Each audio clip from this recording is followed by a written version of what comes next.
class, so you'll be able to go back and look at it. I'd like to make sure that we all understood a couple of things. I'm going to start with problem 137 and just make sure we've worked through it correctly. And but before we do that, I want to just talk about a couple of things I've written on the board, which are understanding what we're doing in this section of the class and understanding the relationship between the sections in Article 9, Part 6. So we start with the concept that what Part 6 is how the secured party gets repaid out of the collateral and consequences for doing it wrong, okay? What has to happen first? How do you foreclose? What do you do with the money once you foreclose? And then what happens if you make a mistake? So we see in the beginning of Section 6 that default is set up under 9601, and then we have some statements in 9602 about the fact that you can't waive some of these obligations. One of the big one that you can't waive is you can't waive the obligation not to breach the peace upon repossession. And we saw that in 9601, default is defined by the parties in their agreement. It's at least payment default because you have a promissory note, but it can be other provisions. And sometimes those provisions are harsh, such as financial conditions. So it may be that you're making the payments, but the financial condition of the borrower changes, and if it violates the agreement, the secured party can foreclose even if they're getting paid. Okay. The other thing I want to make sure we understand is what is foreclosure as we're describing it here in Article 9. And there's basically three kinds of ways the secured party takes the collateral and forecloses on that collateral for paying off the loan. And I'm going to call these three types as collection, sale, and acceptance. So, collection. We look at sections 9607, 608 on this. What is collection? For our purposes, and I think we went through a problem very quickly in the book. Collection is how do you foreclose on accounts and other forms of intangibles? Mostly accounts. Mostly accounts is what I care that you know about. What's an account? It's an IOU. So how do you foreclose on it? You can't possess it. It's intangible. So how do you foreclose on it? An account is money owed to the debtor. The person who owes the money under 9607 is the account debtor. So the debtor has money owed to it, an IOU. That account has its own debtor. We call that special person an account debtor. And we see that to collect, i.e. foreclose on that account, is to send notice under 607 and 608, pay me. So the secured party under 607 is sending notice to the person who owes the debtor money, called the account debtor, please send your payments to me, not to the person you thought you owed. And that is legal. They're allowed to do it. They can actually set it up without default. And sometimes banks do that, right? They set up a special bank account where the payments go into that bank account directly without default. They just automatically go into what's called a lockbox. But certainly after default, the secured party can send notice to the account debtor, pay me. So that's in essence a foreclosure of an account. Does that make sense? Before I move on, I just want to make sure we all understand what I'm saying. There's three ways to foreclose, and what foreclosing means is I'm taking the collateral in payment of the obligation. That's what foreclosure is.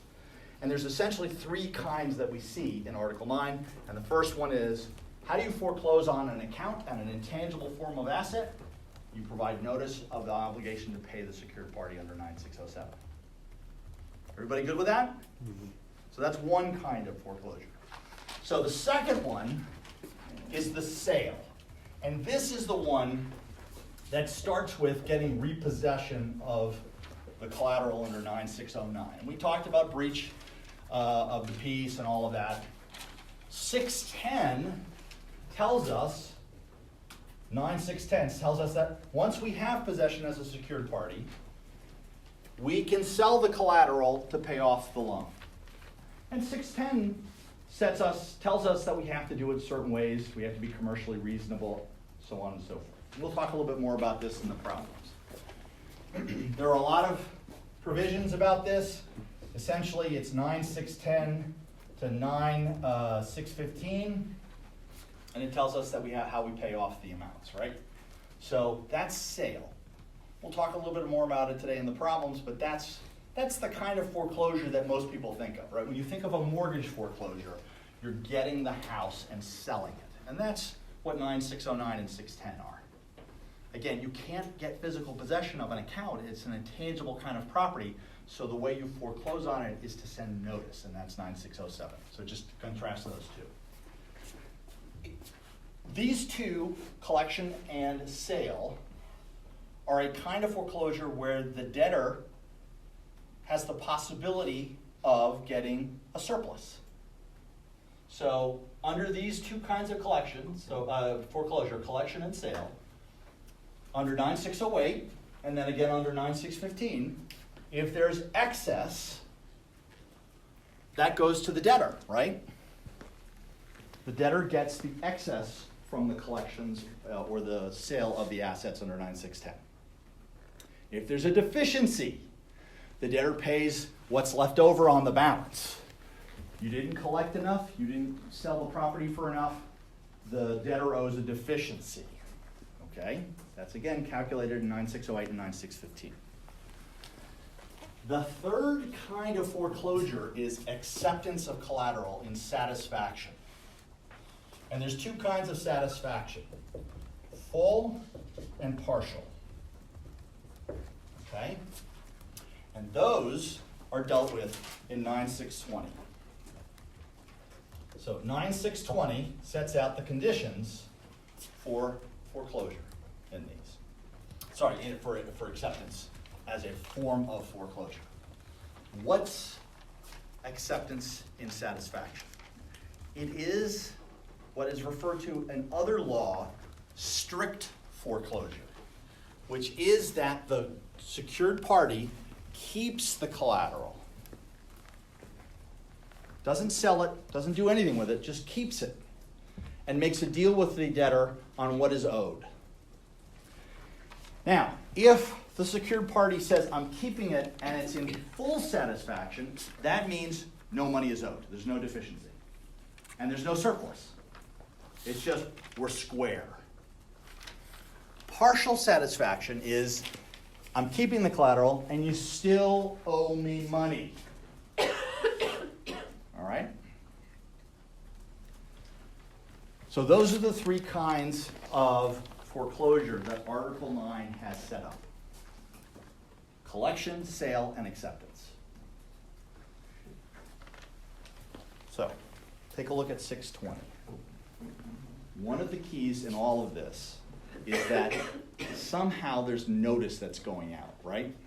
So with the sale, you'll remember we have to send notice under 611, and then it tells us how we do it and the timing under 612, and then 613 and 614 says if you use these forms, you have a safe harbor. A similar process exists for acceptance in satisfaction of the debt. And it makes sense, doesn't it? You don't want the secured party to be able to just say, I'm keeping it. And we have a problem in the book, that we'll look at it, where they keep a painting that's worth far more than the amount of the debt. That seems like it would be a little bit unfair, wouldn't it? Guy owes $500, the collateral is worth $10,000, and the secured party says, I'm just going to keep the collateral, right? You owe me $500, I'm going to keep your car that's worth $10,000. What? What happens to the $9,500? Well, if it's in full satisfaction, the secured party gets the benefit of that. And that's the risk. So there's a very detailed notice provision built into 620 that requires that the secured party notify the debtor that this is taking place, so that they're not surprised that their $500 loan gets paid off by a $10,000 car. Okay? Yes, Natalie. You said that the 9607 is typically on accounts. Yes, I think it's also chattel paper. It's basically how do you collect on intangibles that you can't repossess All right, then. physically. 9609 then is for any other tangible. Yeah, it's things that you can get possession of. It's mostly goods. Or physical stock certificates, right? You can get possession of those. Okay. For our purposes, I'm going to limit, if I ask a question about 607, it's going to be about accounts. And the issue is the secured party's right to send notice to the account debtors, pay me, don't pay your original the original company, right? And I'm happy to talk a little bit more about that if that's confusing to people. The debtor is the person that owns the property that is secured by the security interest. The account debtor is the person that owes that person money, right? All right, yes? The notification of the full satisfaction. Yeah. Is that in the security agreement or in the notice of default? That's in 620. So, It's a separate notice. okay, It's required by law and cannot be waived until after default. okay. So what we see in 620 is that essentially what the secured party has to do is send a proposal to the debtor. Hey, what about I just keep this stuff? So if we take a look at 620,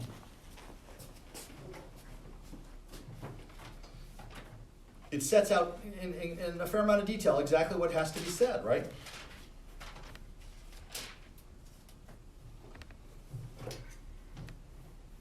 A secured party may accept collateral in full or partial satisfaction only if, and right, because there's a lot of opportunity for the debtor being cheated, so there's very limited, right?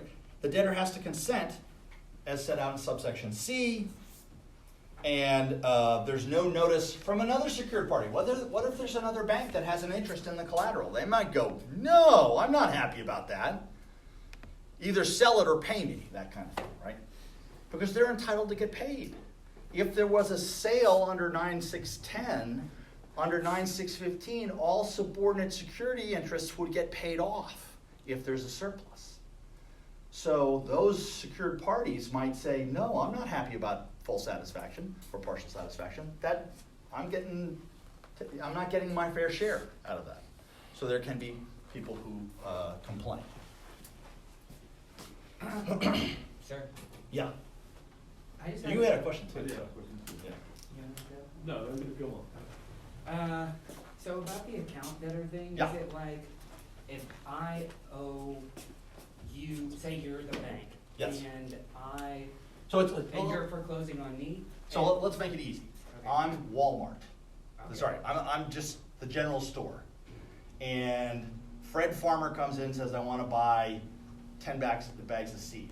And the general store says, pay me on Tuesday. Well, that's an account, right? That's an IOU. General store goes to First National Bank and says, Fred Farmer owes me $1,000. Will you lend me $500? And I'll give you my account as collateral. Okay, great. Fred Farmer is the account debtor. The debtor is the general store. And First National Bank is the secured party. All right? Now, general store doesn't pay First National Bank. First National Bank sends a letter to Fred Farmer, pay us, don't pay the general store.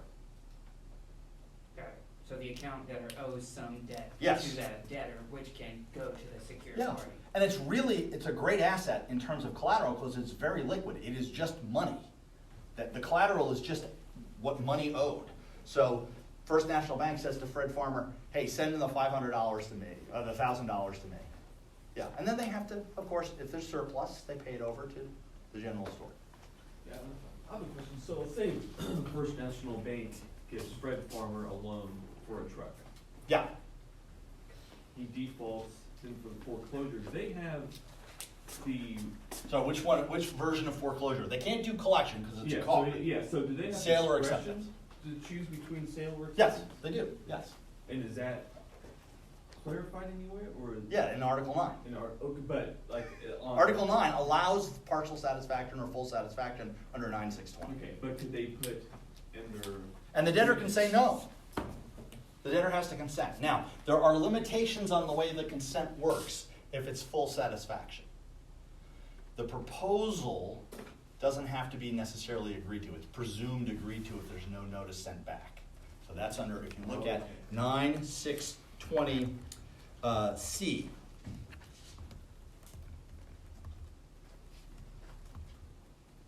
Under 620C1, a debtor consents to acceptance of collateral and partial satisfaction only if he agrees to the acceptance and a record authenticated, right? Because there's a deficiency. If there's no deficiency under C2, a debtor consents only if the debtor agrees to the terms of the acceptance or the secured party, and then under C2, A, B, and C, they send out a proposal and they don't respond. Okay. Yeah. Okay? If you're the debtor, why would you like this? There's a couple of advantages for the secured party about acceptance in either full or partial satisfaction. If you're the debtor, one of the advantages is it's quick, it's easy, there's no sale, there's no expenses of sale, right? You just walk away. And you've probably heard stories of people who go, I'm just gonna walk away from this. I don't want the car, you can have the car. That's an attempt and an agreement of full acceptance of collateral. Please, don't sue me, just take my car. That's acceptance, right? That's what the debtor's trying to do. So the debtor benefits from there being there's no repossession, or even if there is a repossession, there's no sale afterwards. It's just done. If it's full satisfaction, they don't owe anything. Yay, they walk away. And they don't care, maybe the bank makes a little bit of money on it, whatever, but they're released from their obligation. They do not have to pay. But what if they owe a little bit of money? What if the car's worth 10 and the debt's 12? They might still be okay with partial satisfaction because they know exactly what the amount is. There's a risk with a sale. We don't know what the car's going to sell for. If the car's worth $10,000, is it possible at an auction that they might only get a bid of 8? Yes. So what is the deficiency if the debt's 12 and the car sells for 8? 4. What if they can negotiate with the bank that the deficiency is only $2,000? That is a benefit to the debtor. They know that they're only going to be liable for an additional $2,000. It's set. There's no risk. So although this sounds harsh, it can actually be attractive because it's efficient. It's very quick. It's done by mail. And there's no sale. There's no expenses of sale. Nobody's confused about what's owed. It's actually pretty clean, right? So that's the reason why you do this. All right, I'm only going to do a couple more minutes and I want to get to the problems because So that has to be agreed to ahead of time? No, after default, So, right? okay, then we had a problem last time where but it has to be the secured party who says we're going. Yes, if you look at 620C, Yeah. it's the secured party sending notice to the debtor. Okay, because we had that problem in the last one where the woman tried to just take the car up and say, here, don't Yeah. sue me, just take my car. But They're not bound. They don't have to accept. They don't have to say that that's okay. They can say no. Why might they do that? So let's say the car is worth $1,000 and the debt's $10,000. They'll be like, yeah, we don't want that car. That car's a junker. Drive it off of our lot. Take it out of the parking lot. We're suing you for the full $10,000. They have the right to do that. Okay. So let's say someone's behind on their payments on a Yes. car. They haven't necessarily gone into default yet. Yes, if they're behind on their payments, by definition, they're in default. Right?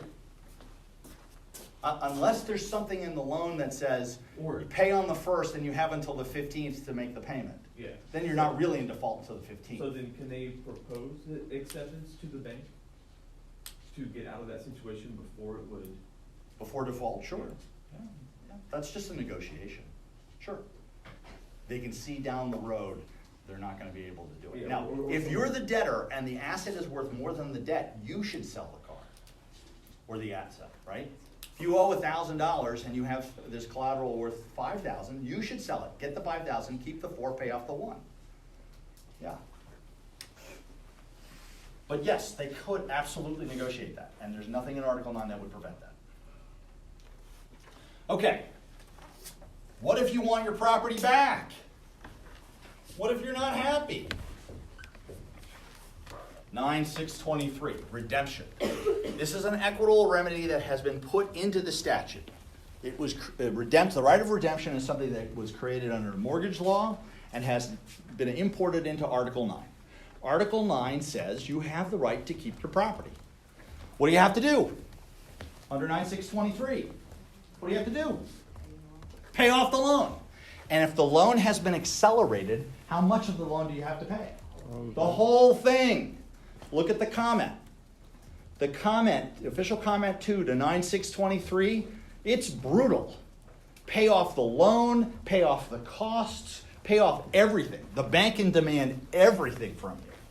So they're basically going to say, you owe us $1,000, you owe us $200 in interest, you owe us $10,000 in attorney's fees, right? I mean, if that's in the contract. You've got to pay everything. Comment 2 to 623. But if you do that, you redeem, which means get your property back. You don't lose your property. That's what redemption is. Now, can any of this be waived? Yes, there are possibilities of waiver, 9(6)24. But you'll notice that most of this can only be waived after default. So you can't have it in the contract. You waive all your rights under Article 9. No, that's not possible. Can't do that. But after default, you can maybe make arrangements, waiving certain rights and remedies. Yeah. So, did you say that you have to pay everything if it's been accelerated? Yeah, I mean, under the contract law, you only owe what you owe. So if there's no acceleration clause, then you just pay. yeah, and there's a problem in the book, problem 143. We'll look at this. Okay. What happens if the bank screws up? 625. 626. 625 creates liability. 626 limits the amount of a deficiency. So, 625, we've already looked at it a little bit.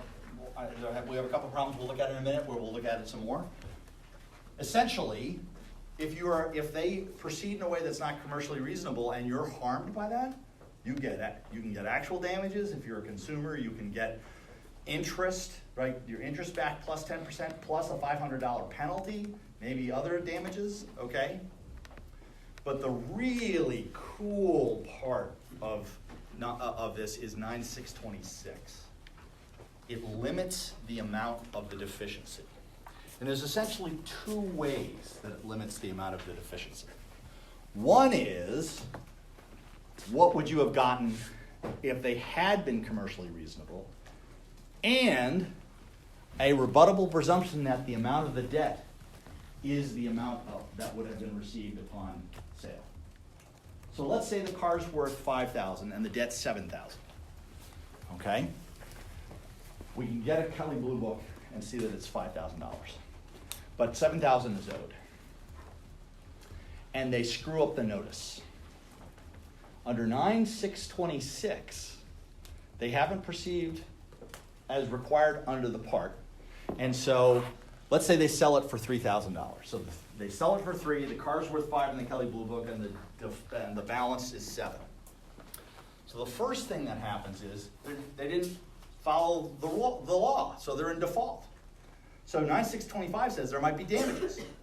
But 9(6)26 says, first, if you sell it for too little because you don't use a commercially reasonable sale, the debtor has the right to prove what the value would have been. So that's part 3B, right? If we look at 626. Sorry, I should have had it open. I'm doing it from memory. Should never do this stuff from memory. That's always bad. Right? If a secured party fails to prove the collection, enforcement, whatever, was conducted in accordance with this provision of this part, for a deficiency is limited to the amount by which the sum of the secured obligation, expenses, and attorney's fees exceeds the greater of the proceeds that was received or the amount of proceeds that would have been realized. So that's 3B. So we go to the Kelley Blue Book, right? $5,000.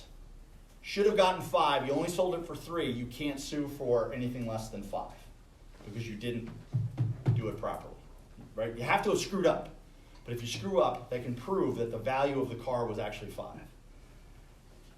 626B4. For purposes of 3B, the amount of proceeds that would have been realized is equal to the sum of the secured obligation, expenses, and attorney's fees unless the secured party proves that the amount is less than that sum. Okay, Kelley Blue Book says the car is worth 5. 626B4 says, unless the secured party can prove otherwise, the amount of the value of the car is $7,000. So what's the deficiency? 0. So 626 really punishes the secured party if they screw up. The first thing is, if the price is too low, the debtor can say, hey, you would have gotten a different price. And second, the presumption is that the price they would have gotten is the amount that was owed. Meaning 0 deficiency. The amount that was owed, that was 7, and we presume that the value of the car was 7. Even though we have a Kelley Blue Book that says 5, we start under 626B4 with the assumption that it was 7. Now, of course, what the secured party is going to do is say, hold on a second, that's not fair. Kelley Blue Book says the car is worth 5. We should have gotten 5. And so the deficiency is 2. They have the right. It's a rebuttable presumption. But it shifts the burden to the secured party to prove what they would have gotten if they hadn't have screwed up. That's 626. So 625 is you get damages. 626 is you limit the amount of the deficiency. Is everybody good with that?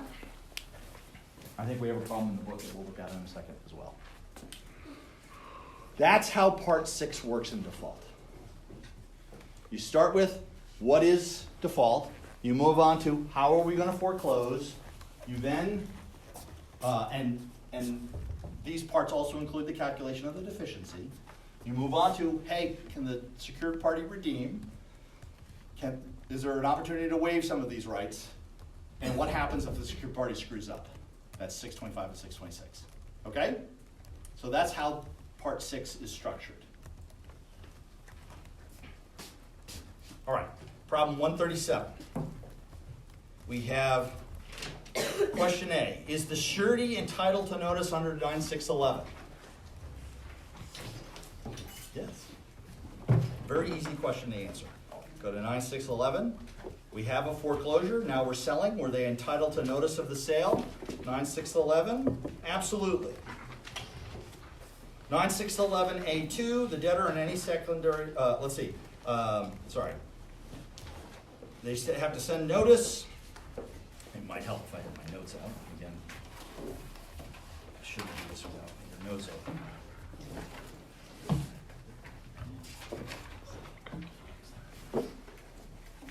C2, right? C2 says any secondary obligor. A surety is a secondary obligor. Look up the definition of secondary obligor. They're entitled to notice. Part B, does the oral notice satisfy 611B? No. 611B says send. You can't send something orally. You have to send it by mail. Okay. Was notice needed for the sale of the stock? What do you think? What does 611D say? Was notice needed for the sale of the stock?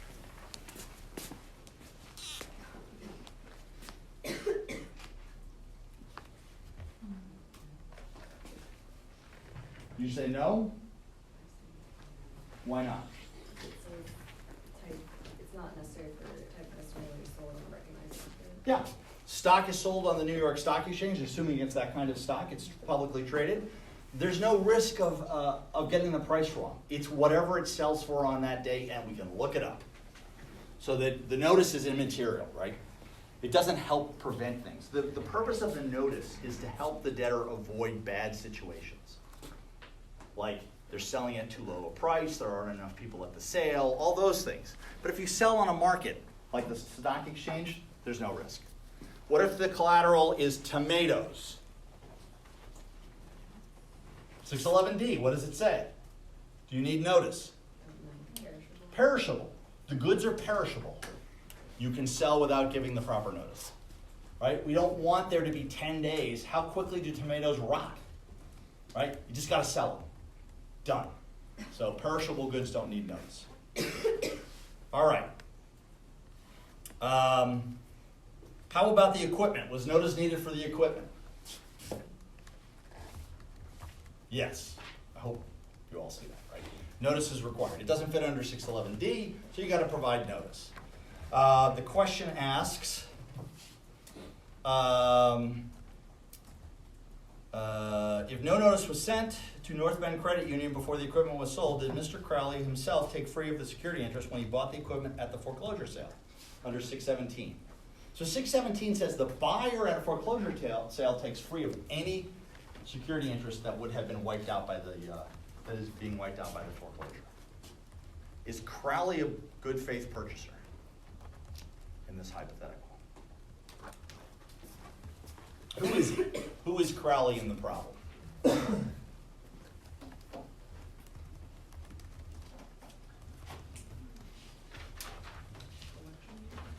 He's the collection guy, yeah.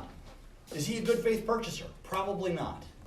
He gamed the system to get a low price. That's what I see here. Therefore, he should not take free of that security interest. He's not a good faith purchaser, so 617 shouldn't save him, right? 9617B, a transferee that acts in good faith takes free. He's not in good faith. So I think Crowley takes subject to North Bend's security interest. Okay. Notice under question C, notice they messed up, there's no paragraph return. We talked about this, should Mrs. Miller have gotten notice? Yes. She should have gotten notice, that's required.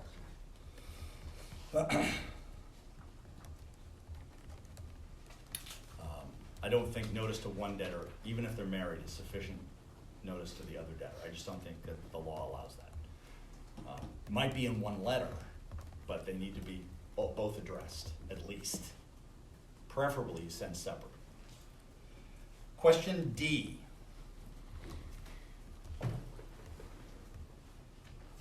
Does 611 require the, sorry.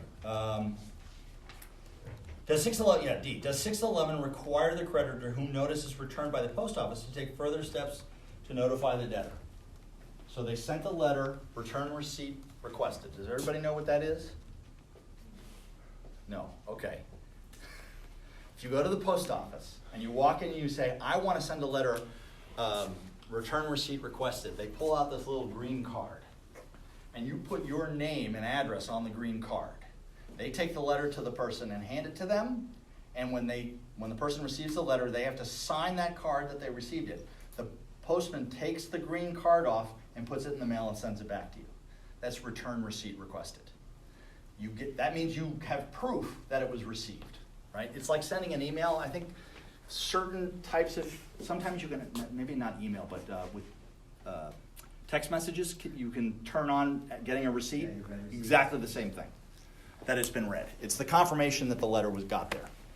They got confirmation that he didn't get it. It was returned.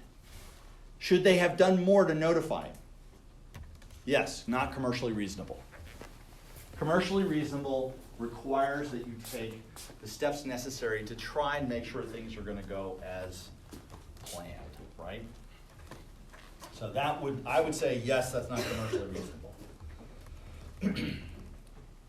Question E. Since the restaurant equipment is also named as collateral on the junior file financing statement, must the bank notify that secured party of the resale?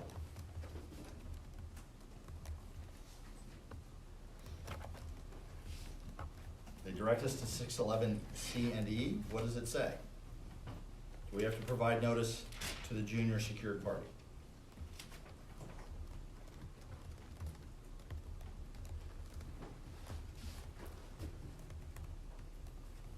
Anybody? All right, you should know the answer to this, because it is, if you're the junior secured party, you want to know that a sale is going to occur because you want to be able to protect yourself. Maybe you want to go to the sale and purchase the collateral. If you look at 611C3B, anybody that has a financing statement filed, and we're not going to spend any time doing this calculation, but if you look in E, the way you comply with C3B is to do a search of the index. So if you don't do a search of the index of the of the filed financing statements, you have made a mistake. That secured party may be able to sue under 625 to get paid off by the foreclosing secured party who didn't give proper notice. But under 9617, the buyer still takes free even if that violation has occurred.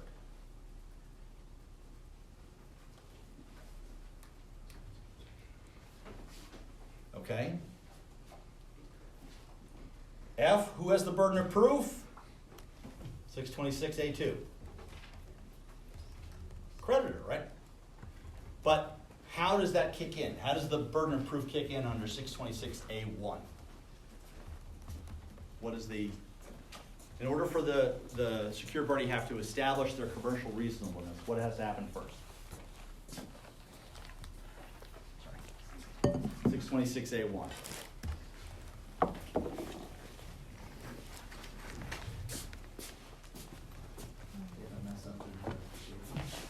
Well, no, doesn't it say that it has to be put at issue?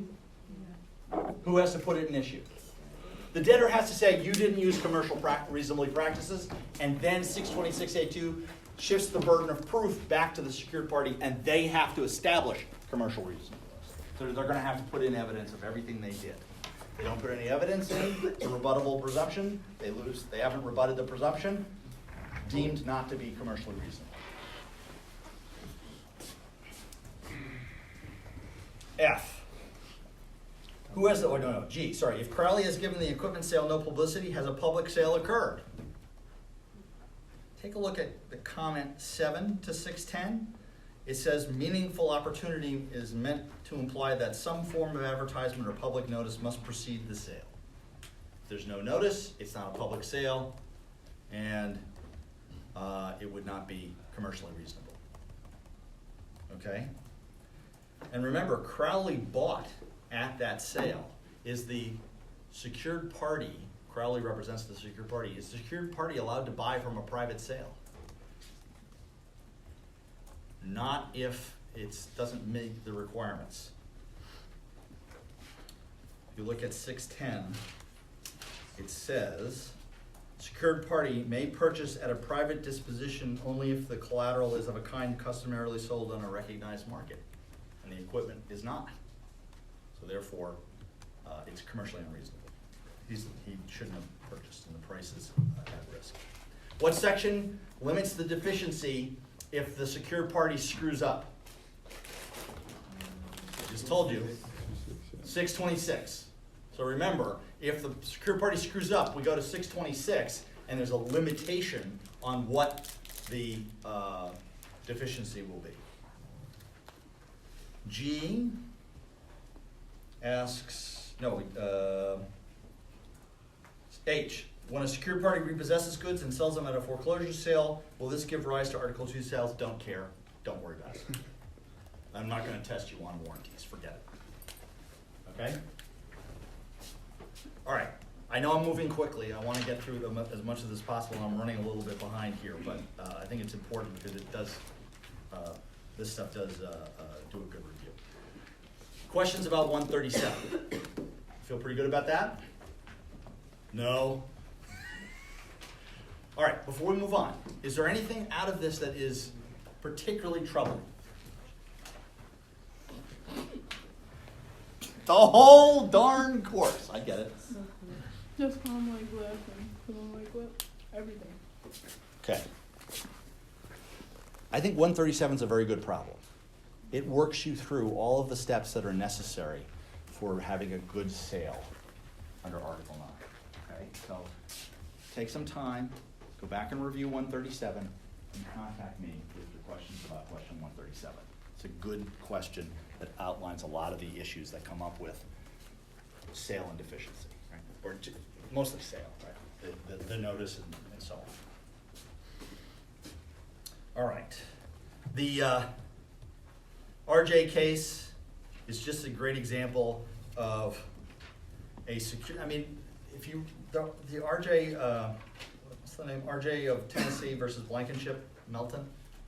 I mean, there's nothing in this case that's a good practice by the secured party. It was clearly designed by the secured party to ensure that the debtor that was his nephew's got every advantage possible out of the foreclosure, and Blankenship, who was a former partner that apparently they no longer liked each other, had to pay the full deficiency. And the court is very harsh on the secured party and says you essentially get nothing because you didn't follow any proper procedures. There's a lot of protection for secured parties in Article 9. If you do things according to the rules, you're entitled to whatever deficiency. And the presumption is that whatever price you get is a good price.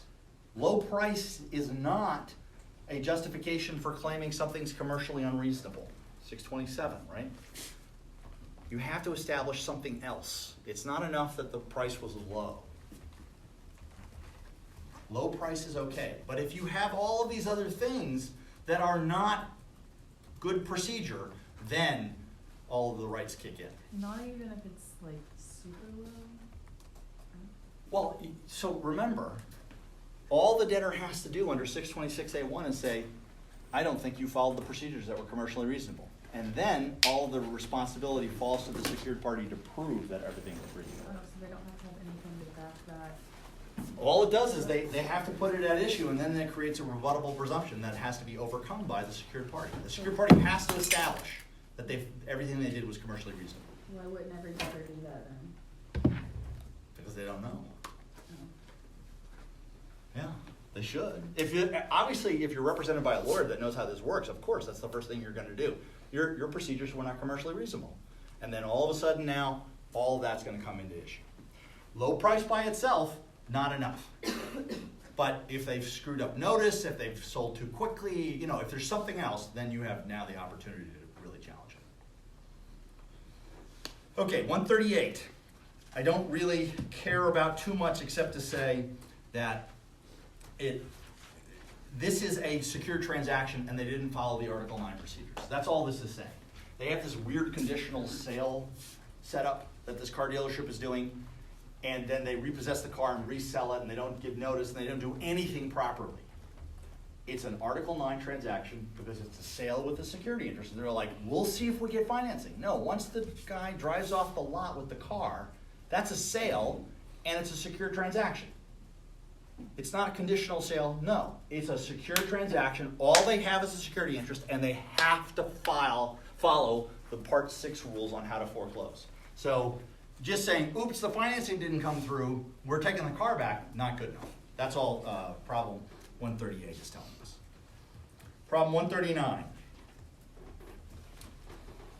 They hold the sale the day after the repossession in a snowstorm.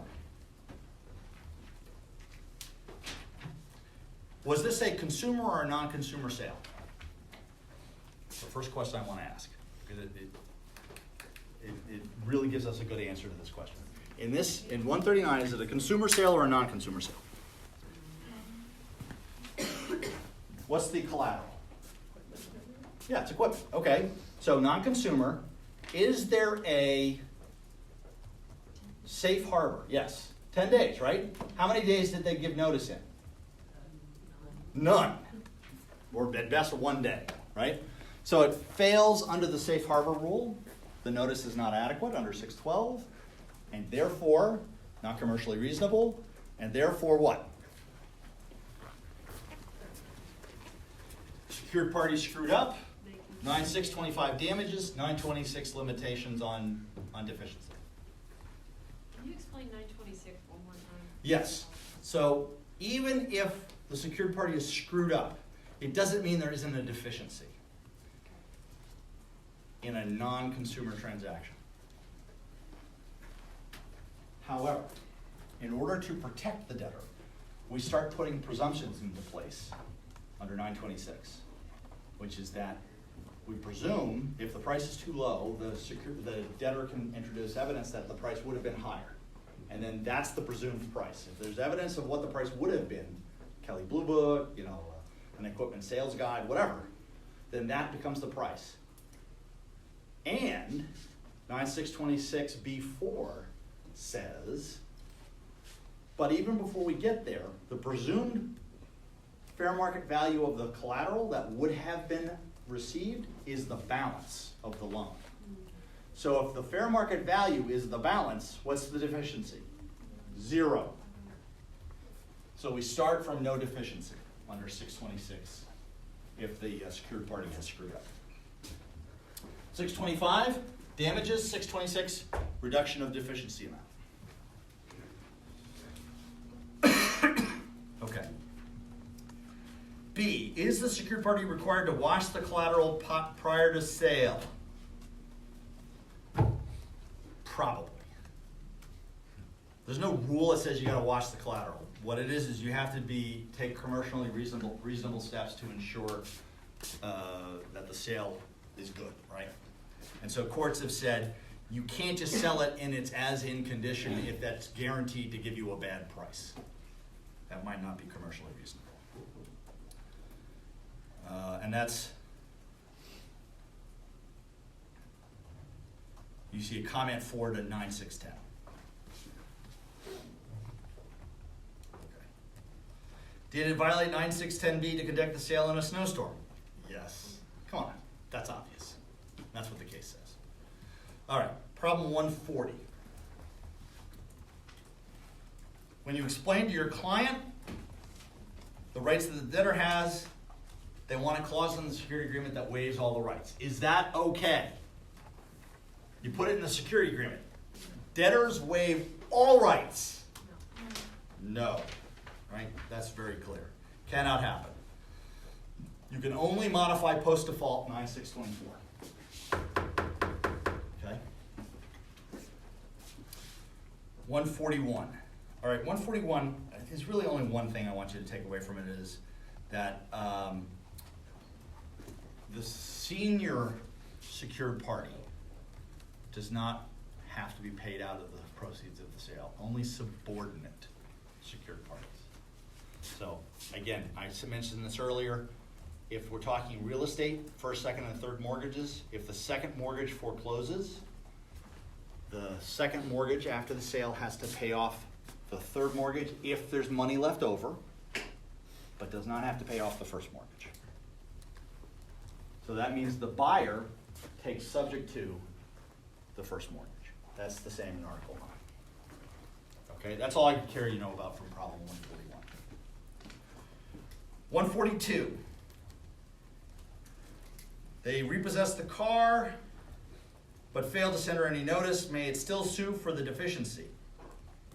So 9626 says that there's this rebuttable presumption about what the balance is, but the problem is that they were unable to resolve what you do with consumers. Some states have something called the absolute bar rule. If you screw up, you can't collect a deficiency. Okay? So this is a consumer transaction. The absolute bar rule might apply.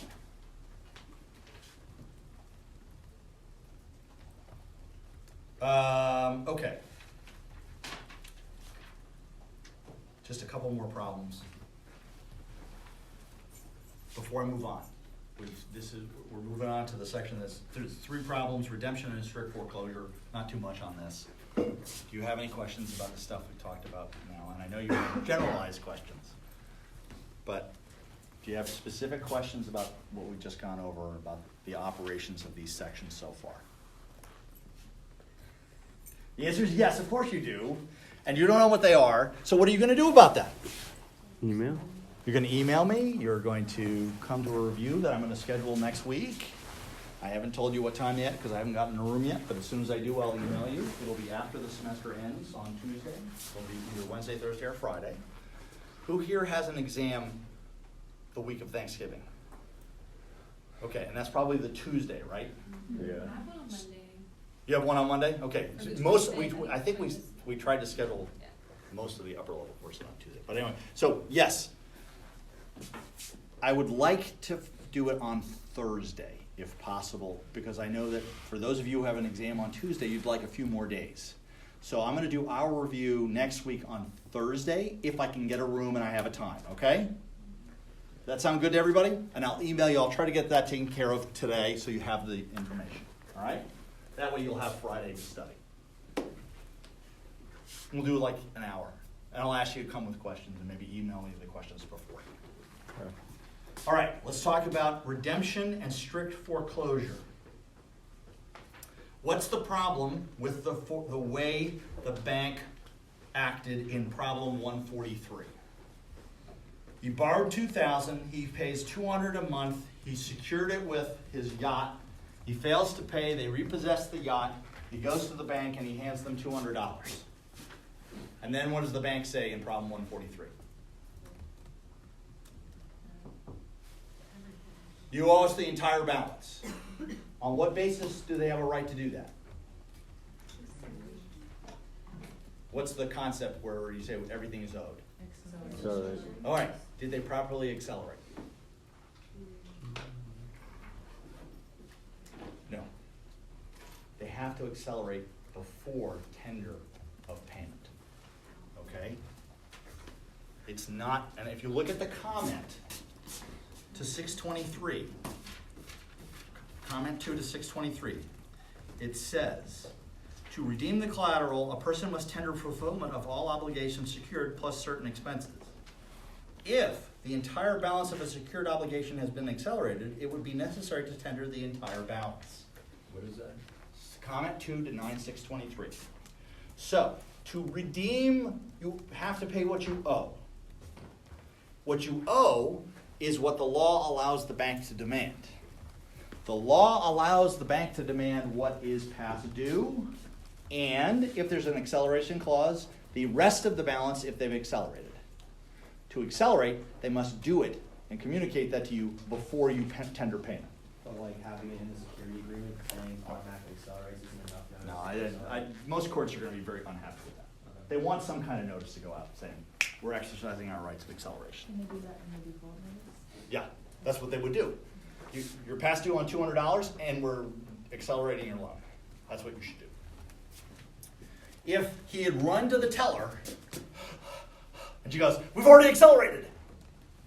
Okay, that's fine. That's before. He hadn't yet handed over the money. Okay. Assume they accelerated correctly. How much does he owe? To keep his yacht, he's got to pay the $2,000 plus any expenses that the bank has accrued that are payable under the law. So there might be collection expenses, there might be attorney's fees, things like that. That's what 9623 says in its comment. You owe everything in order to redeem. And if they've accelerated, that means the entire balance. Okay? 144. So this is the partial satisfaction provision. Or, full satisfaction provision. Art Auctions sold him a painting for $5,000. Dudley pays $1,000 down and agrees to pay $1,000 a month thereafter. So basically for the next 4 months. Finance charge of 151, the annual percentage rate is 18. The contract contained a clause saying in the event of default, they could repossess the painting and keep it without reselling it, or at its option could resell it and sue for deficiency. Dudley made 3 more payments and then missed the last one. So he owes $1,000. They take it and then they say, we're keeping it. He tenders the $1,000 and demands the painting. AAI refused the painting, now worth $20,000. 4 months later, Dudley files suit. What is the basis for his cause of action? To what relief is he entitled? 9620. What? Is it 9620? Okay, 9620, right? So what did they have to do in order to keep it? Give a proposal or Yeah. application? Did they give him a proposal that they were going to keep it? So, first, let's start here. What kind of good is it?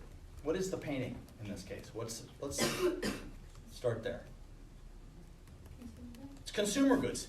There's even greater limitations on consumer goods than for satisfaction, acceptance for satisfaction, than there is on commercial stuff. So let's take a look at 620 and look at subsection G.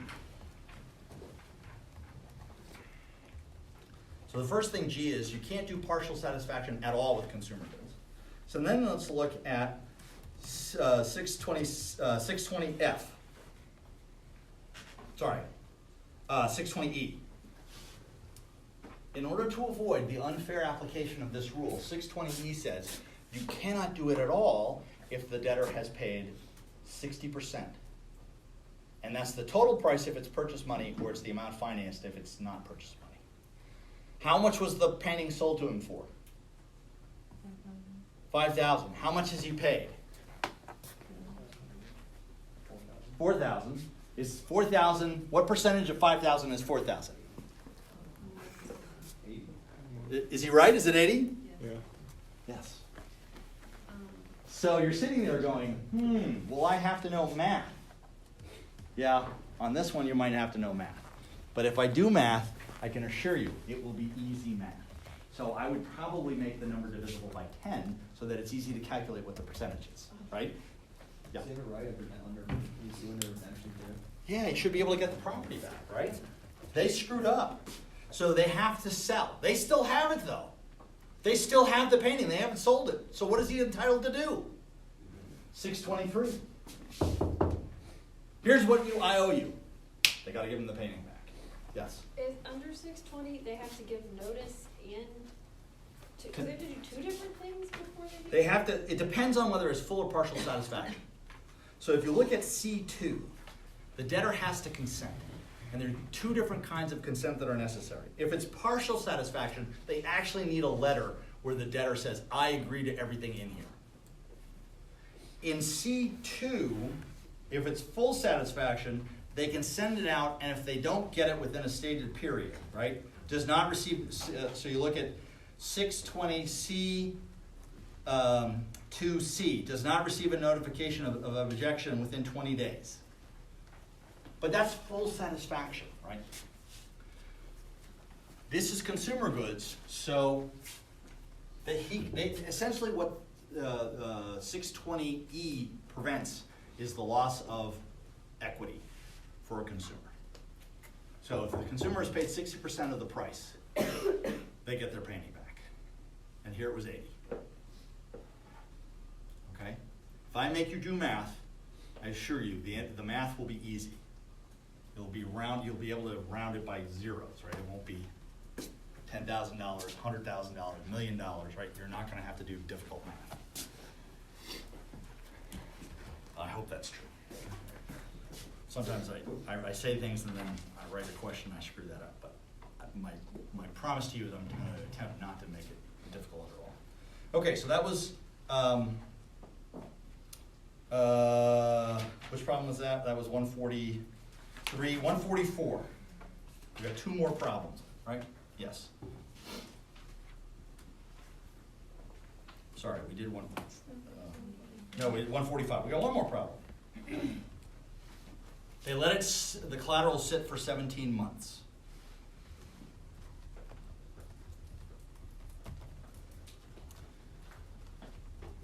Does the fact that the secured party chose not to do anything create de facto strict foreclosure? That's what this question is asking.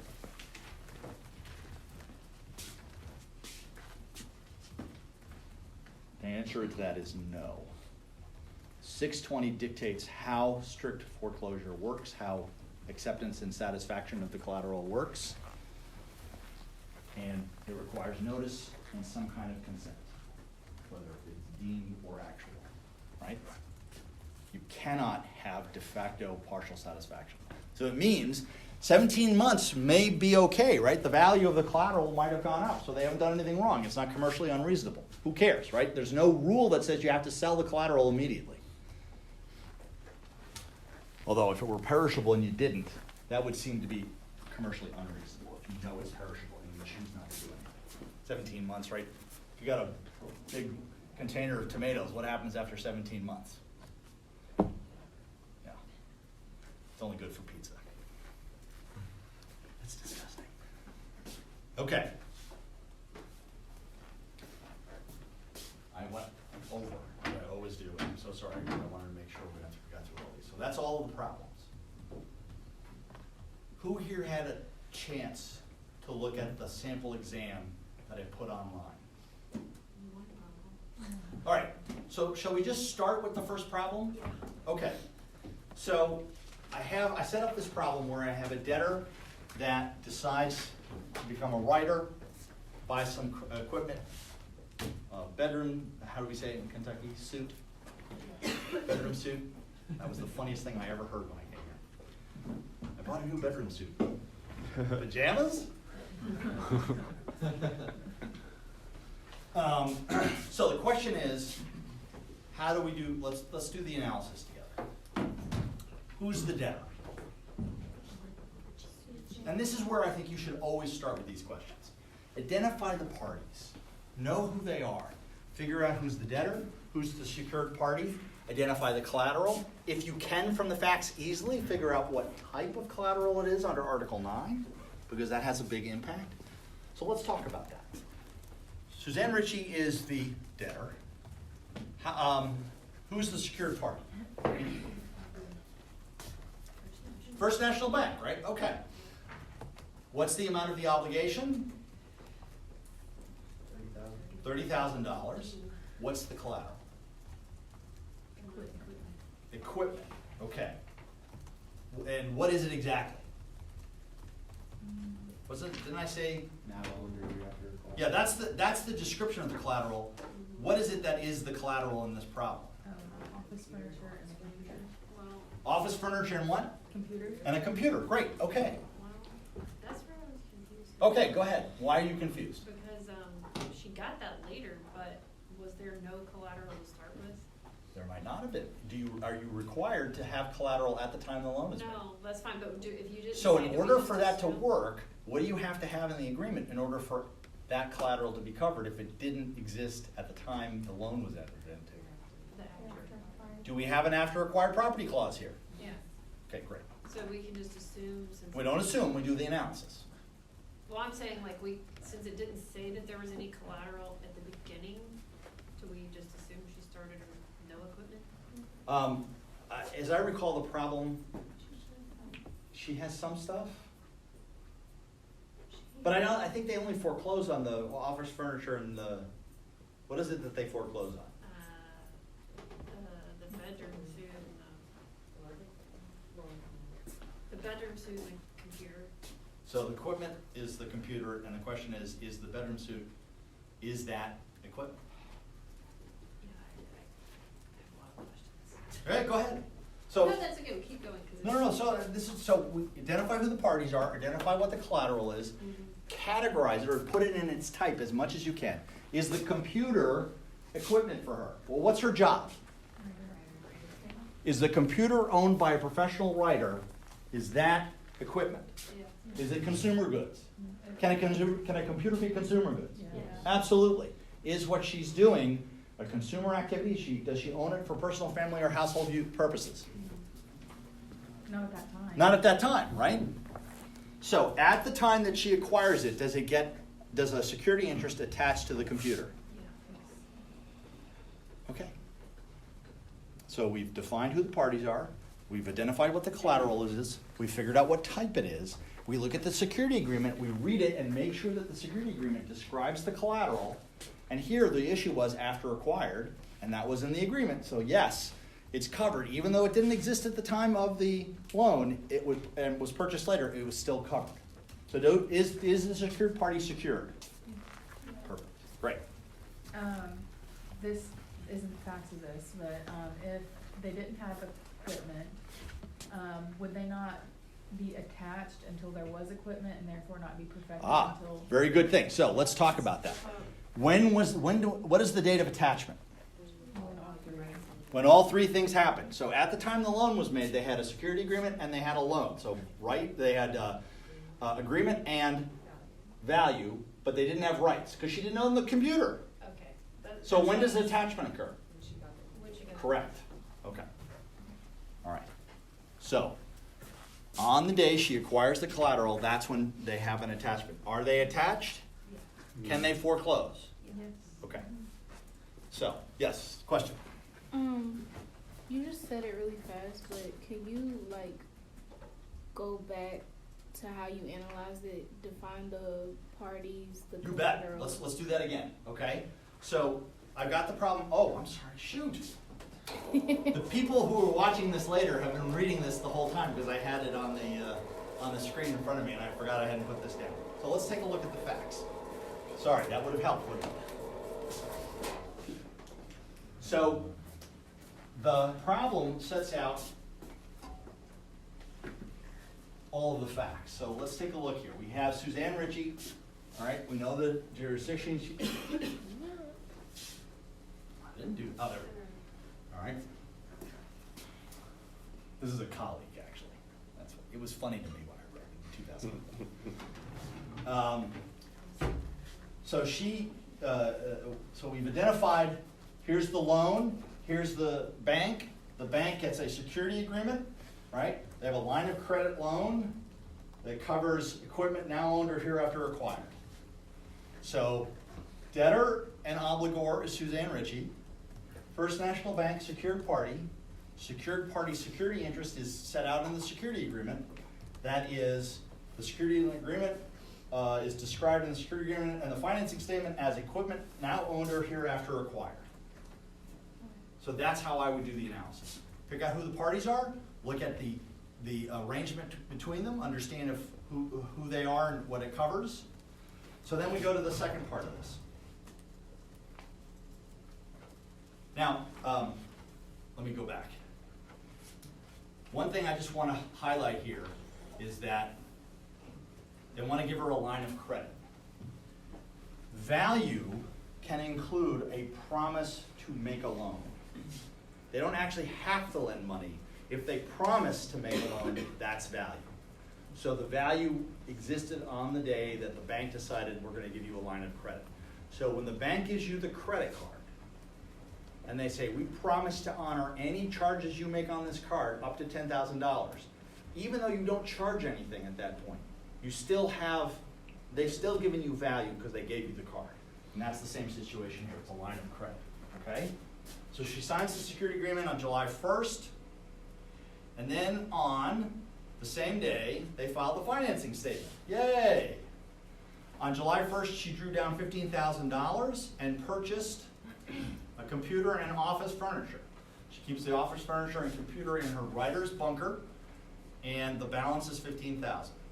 On September 1st, she purchases a $5,000 bedroom suit.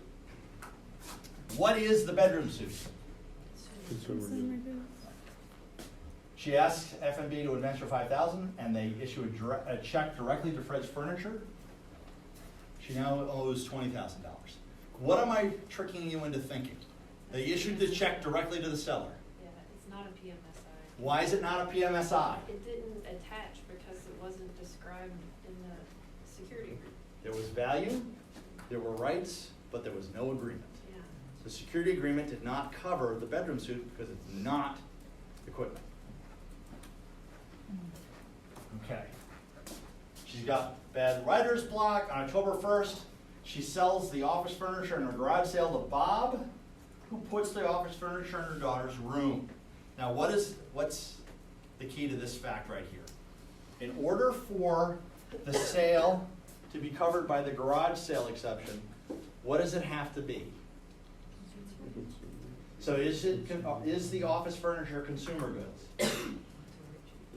Not to Ritchie. Yeah. Yes. Comment 5. All right, so read what you have from comment 5. I gotta find it, hold on,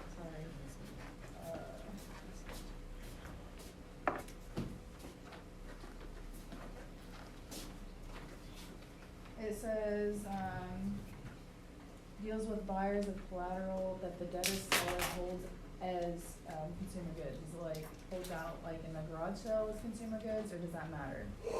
Buyers of consumer goods. Under subsection B, deals with buyers of collateral that the debtor seller holds as consumer goods, purchase money in consumer goods, except goods that are subject to a statute or treaty, is perfected automatically upon attachment. There is no need to file or perfect.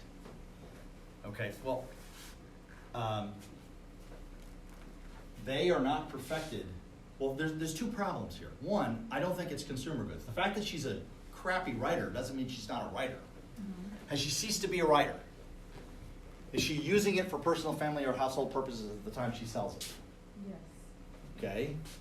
She plays video games on the computer, and then I'm assuming she does that in the furniture at the computer. Okay. So you think it becomes consumer goods? But I know that you described collateral at the time that it attaches. Yeah.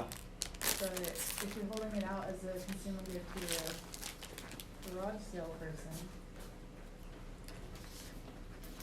So let's take a look at the statute, 320, and it's B. A buyer of goods from a person who used or bought the goods for primarily for personal, family, or household purposes takes free of a security interest, even perfected, and then it has all these things, right?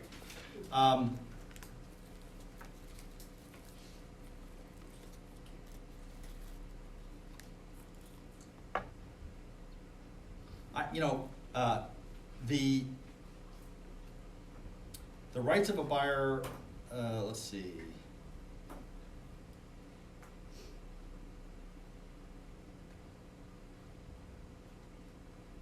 Let me think about that. The reason I'm not really worried about it in this problem is 320B doesn't apply, but why doesn't it apply? Does it, is it because they already perfected it? Well, with a purchase money security interest in consumer goods, you're perfected as well. But how did they perfect here? They fuck. Wait, I'm talking about it was already They filed a perfected financing in- statement. So yeah. can you use the garage sale exception? No, That was what I was looking for in this problem. Was there a filed financing statement? yeah, yeah. So does the garage sale exception apply? no. But if they're holding it out as consumer goods and you saw a filing statement for equipment, then you wouldn't be on notice. Doesn't matter. What does the law say? Well, Before a financing statement is filed, is there a filed financing statement? yes. For equipment. You're done. Yeah, but it doesn't matter. They're perfected using a financing statement. Okay. You're right. The nature of the collateral changed. If we conclude that her writer's block turned the equipment into consumer goods because she's not actually writing anything, okay, that's a fair But it consideration. doesn't matter, it's at the time that it attaches and the. There's a filed financing statement. So the buyer gets screwed. Correct. Okay. They don't take free of the security interest. And that means the bank, First National Bank, can take the computer back from the buyer. Yes? Well, they didn't buy the computer, right? They just bought the office. I mean the office furniture. I meant office So furniture. even if Yes. she's using the computer as a consumer good, like bought the office furniture. Yeah. It doesn't matter if it's consumer goods or not in her hands because there's a filed financing statement. Yeah. And that's what I was looking for in the answer. Okay. Yeah.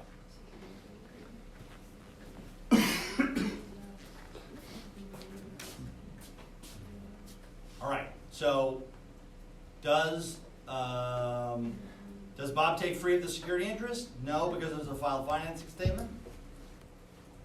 Second National Bank seizes. Who has priority in the bedroom furniture and the computer? Oh, wait a minute, no, only on the Bedroom computer. furniture SMB, Yes? Yeah. Why? because it wasn't covered by security agreement. Correct. No security agreement covered in the computer. How about, in the bedroom furniture and in the computer? Who has priority? That's question. First National Bank, because they had perfected security interest before the sheriff levied. So I asked you to discuss the priority of FNB, SNB, and Bob with respect to the computer, the office furniture, and the bedroom furniture. Make all applicable arguments for each party. Okay? So the way I would proceed is, when looking at the problem, first thing you should do is identify who everybody is. Who are the parties? What are their roles? Second, identify the collateral. Define it. See if it fits into a type. There has to be a security agreement. If there's no security agreement, I'm not going to test on it, right? Now, in this problem, I had a security agreement that didn't cover some of the property that was claimed as collateral, the bedroom suite. But there was a security agreement. I'm not going to write a problem where there's not some kind of security interest, at least theoretically, right? There has to be some kind of understanding. This understanding did not cover the bedroom suite, but it did cover the other two pieces of equipment. Now, you needed to decide whether or not First National Bank had a security interest in the computer and the furniture in order to do any of this analysis, because if they don't have a security interest, they've got nothing. They have no rights, and that's where they are with the bedroom suit. They have no rights, so they cannot foreclose on it. So the only party with a security interest in the bedroom suit is Second National Bank. The Bob takes subject to First National Bank's security interest in the furniture because there was a filed financing statement. The garage sale exception doesn't work. And First National Bank has first priority under 9617, and Second National Bank has second priority in the computer. And that's where you should have ended up with this problem. Now, I have sample answers to both essays. I am happy to post that, but we haven't gone through essay number 2 yet. Would you prefer to have it in advance of our review session? Because here's what I'm going to suggest to you. Don't read it until you've done the practice problem, right? You haven't seen the answer to essay number 1, so hopefully you did the analysis, and that helped you. Essay number 2 we'll look at in the review session, and it's better for you if you've tried to work the problem, okay? Because here's what happens if you read the answer. Oh, I would have gotten it, right? It's human nature. You sit there and you go, oh yeah, I would have seen that. No, test yourself. That's what I would suggest. But I will post it before we meet. And I will send out this afternoon the time that we're going to meet next week. We will go over this second problem, and I think there were a couple of short answer problems too. The first one doesn't really work anymore because it was under the old law. And then what I'd like you to do is come up with questions and preferably send them to me in advance so that we can really have a focused review session so I can answer your questions and have thought about them beforehand, and then we come in and it's efficient rather than me sort of, well, let me look at it, right? That's sort of a waste of everybody's time.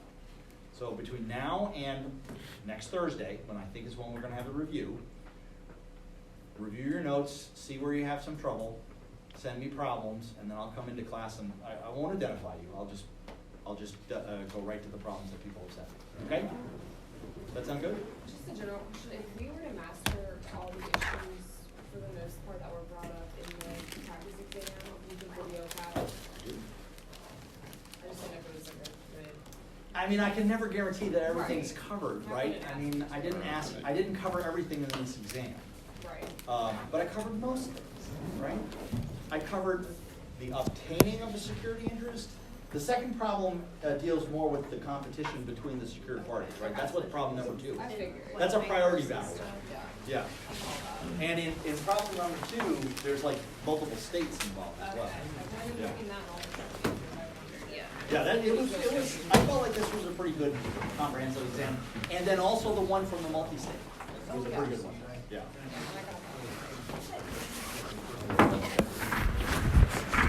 This is the only one I have. I'll see if I can find some other problems. This is the one